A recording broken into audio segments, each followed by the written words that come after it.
ನಮಸ್ಕಾರ. ಟಿ20 ವಿಶ್ವಕಪ್ಗೆ ಘೋಷಿಸಲಾಯಿತು ಟೀಂ ಇಂಡಿಯಾದ ಹೊಸ ಓಪನಿಂಗ್ ಜೋಡಿ. ಸಂಜು ಸ್ಯಾಮ್ಸನ್ ಹೊರಗೆ, ಸ್ಟಾರ್ ಆಟಗಾರನಿಗೆ ಮುಂಬಡ್ತಿ. ಹಾಗಾದರೆ ಸುದ್ದಿಯ ಸಂಪೂರ್ಣ ಮಾಹಿತಿ ಏನು? ಅಷ್ಟಕ್ಕೂ ವಿಶ್ವಕಪ್ನಲ್ಲಿ ಟೀಂ ಇಂಡಿಯಾ ತಂಡದ ಪರ ಇನ್ನಿಂಗ್ಸ್ ಆರಂಭಿಸಲಿರುವ ಆ ಹೊಸ ಓಪನಿಂಗ್ ಜೋಡಿ ಆದರೂ ಯಾವುದು? ಹೀಗೆ ಅದರೆಲ್ಲದರ ಬಗ್ಗೆ ಈ ವಿಡಿಯೋದಲ್ಲಿ ತಿಳಿಸ್ಕೊಡ್ತಾ ಹೋಗ್ತೀನಿ. ಆದ್ದರಿಂದ ದಯವಿಟ್ಟು ಈ ವಿಡಿಯೋವನ್ನು ಕೊನೆವರೆಗೂ ನೋಡಿ. ಆದರೆ ಅದಕ್ಕಿಂತಲೂ ಮುನ್ನ ಯಾರೂ ನಮ್ಮ ಚಾನೆಲ್ಗೆ ಸಬ್ಸ್ಕ್ರೈಬ್ ಮಾಡಿಲ್ವೋ, ಸೊ ದಯವಿಟ್ಟು ಚಾನೆಲ್ಗೊಂದು ಸಬ್ಸ್ಕ್ರೈಬ್ ಮಾಡಿಕೊಳ್ಳಿ ಮತ್ತು ವಿಡಿಯೋಗೊಂದು ಲೈಕ್ ಮಾಡಿ. ಹೌದು, ಟಿ20 ವಿಶ್ವಕಪ್ 2026ರಲ್ಲಿ ಭಾರತದ ತಂಡದ ಪರ ಯಾರು ಆರಂಭಿಕರಾಗಿ ಕಣಕ್ಕಿಳಿಯಲಿದ್ದಾರೆ ಎಂಬ ಪ್ರಶ್ನೆಗೆ ಇದೀಗ ಉತ್ತರ ದೊರಕಿದೆ. ಅದು ಕೂಡ ವಿಶ್ವಕಪ್ ಆರಂಭಕ್ಕೆ ಕೇವಲ ಒಂದು ದಿನ ಬಾಕಿ ಇರುವಾಗ ನವಿ ಮುಂಬೈನ ಡಿವೈ ಪಾಟೀಲ್ ಸ್ಟೇಡಿಯಂನಲ್ಲಿ ನಡೆದ ದಕ್ಷಿಣ ಆಫ್ರಿಕಾ ವಿರುದ್ಧದ ಅಭ್ಯಾಸದ ಪಂದ್ಯದ ವೇಳೆ ಟಾಸ್ ಗೆದ್ದಂತ ಟೀಂ ಇಂಡಿಯಾ ನಾಯಕ ಸೂರ್ಯಕುಮಾರ್ ಯಾದವ್ ಓಪನರ್ಗಳು ಯಾರೆಂಬ ಪ್ರಶ್ನೆಗೆ ಉತ್ತರವನ್ನ ನೀಡಿದ್ದಾರೆ. ಆ ಪ್ರಶ್ನೆಗೆ ಸ್ಕೈ ನೀಡಿದ ಆನ್ಸರ್ ಇಶಾನ್ ಕಿಶನ್ ಹಾಗೂ ಅಭಿಷೇಕ್ ಶರ್ಮಾ. ಅದರಂತೆ ಆಫ್ರಿಕಾ ವಿರುದ್ಧದ ವಾರ್ಮ್ ಅಪ್ ಪಂದ್ಯದಲ್ಲಿ ಅಭಿಷೇಕ್ ಜೊತೆ ಇಶಾನ್ ಕಿಶನ್ ಇನ್ನಿಂಗ್ಸ್ ಆರಂಭಿಸಿದರು.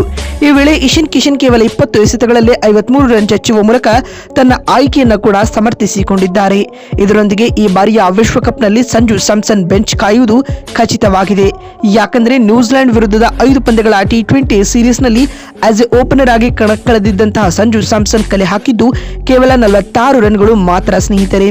ಮತ್ತೊಂದು ಕಡೆ ಇದೇ ವೇಳೆ 3ನೇ ಕ್ರಮಾಂಕದಲ್ಲಿ ಕಣಕ್ಕಿಳಿದಿದ್ದಂತಹ ಇಶಾನ್ ಕಿಶನ್ 4 ಮ್ಯಾಚ್ಗಳಿಂದ ಕ್ರಮವಾಗಿ 8, 76, 28 ಮತ್ತು 103 ರನ್ಗಳ ಇನ್ನಿಂಗ್ಸ್ ಆಡಿದರು. ಇದೀಗ ನ್ಯೂಜಿಲೆಂಡ್ ವಿರುದ್ಧದ ಸರಣಿಯಿಂದ ಹೊರಗುಳಿದಿದ್ದ ತಿಲಕ್ ವರ್ಮಾ 3ನೇ ಕ್ರಮಾಂಕಕ್ಕೆ ಆಗಮಿಸಲಿದ್ದಾರೆ. ಹೀಗಾಗಿ ಇದೀಗ ಭರ್ಜರಿ ಫಾರ್ಮ್ನಲ್ಲಿರುವ ಇಶಾನ್ ಕಿಶನ್ ಅವರಿಗೆ ಮುಂಬಡ್ತಿ ನೀಡಿ ಆರಂಭಿಕನಾಗಿ ಕಣಕ್ಕಿಳಿಸಲು ಮ್ಯಾನೇಜ್ಮೆಂಟ್ ನಿರ್ಧರಿಸಿದೆ. ಅದರಂತೆ ಫೆಬ್ರವರಿ 7ರಿಂದ ಶುರುವಾಗಲಿರುವ ಟಿ20 ವಿಶ್ವಕಪ್ನಲ್ಲಿ ಭಾರತ ತಂಡದ ಪರ ಇಶಾನ್ ಕಿಶನ್ ಹಾಗೂ ಅಭಿಷೇಕ್ ಶರ್ಮಾ ಇನ್ನಿಂಗ್ಸ್ ಆರಂಭಿಸಲಿದ್ದಾರೆ.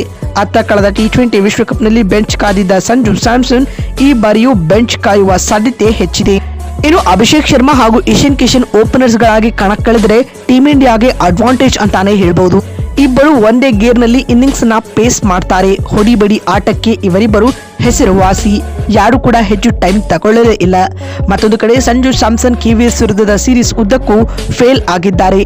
ಒಂದೇ ಒಂದು ಡಿಫೈನಿಂಗ್ ಇನ್ನಿಂಗ್ಸ್ ಕೂಡ ಅವರಿಂದ ಬಂದಿರಲಿಲ್ಲ ಸ್ನೇಹಿತರೆ. ಸೀರೀಸ್ ಉದ್ದಕ್ಕೂ ಸ್ಟ್ರಗಲ್ ಮಾಡಿದ್ದಾರೆ. ಇದೀಗ ವಿಶ್ವಕಪ್ನಂತಹ ಮಹತ್ವದ ಟೂರ್ನಿಯಲ್ಲಿ ಟೀಂ ಇಂಡಿಯಾ ಸಂಜು ಸ್ಯಾಮ್ಸನ್ ರನ್ನ ಓಪನರ್ ಆಗಿ ಕಣಕ್ಕಿಳಿಸಿ ಕೈ ಸುಟ್ಟಿಕೊಳ್ಳಲು ರೆಡಿ ಇಲ್ಲ.